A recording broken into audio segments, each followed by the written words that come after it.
Je vends du lait de vache à la coopérative Sodial.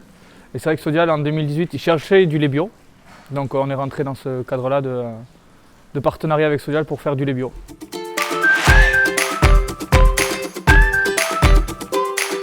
Alors le changement principal de la bio, ça a été le respect d'un cahier des charges bien précis, notamment avec le bien-être animal, l'autonomie alimentaire, c'est-à-dire de l'aliment fabriqué à la ferme et acheté localement.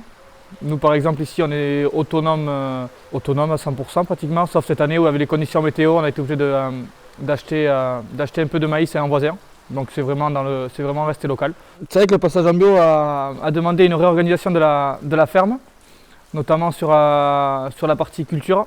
La partie culture, c'est ce qui sert à alimenter le troupeau. Et sinon, nous, la philosophie, c'est vraiment dès que les vaches peuvent être dehors, on les laisse dehors. On a vraiment lancé un pâturage tournant dynamique, comme on appelle, depuis 2015.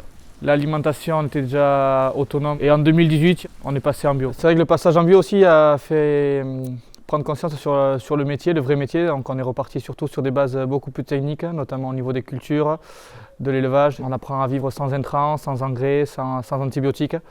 Et c'est vraiment très intéressant.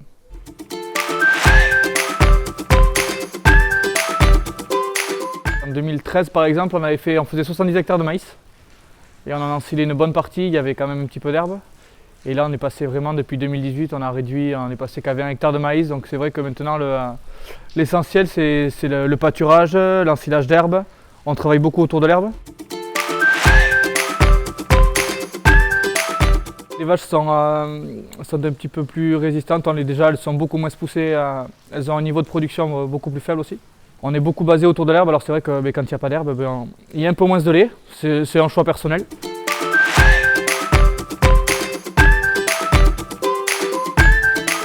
Au niveau des contrôles, on a 2 contrôles qui sont effectués par an, même 3, avec la coopérative a son propre audit pour auditer les éleveurs. Donc en général, quand ils viennent, ils regardent toute la comptabilité, les factures d'achat, les factures de vente, la provenance des semences qu'on utilise pour mettre en culture, s'il y a des engrais achetés, ou toutes les factures d'achat, quoi. Et ils vérifient bien que ça soit bio.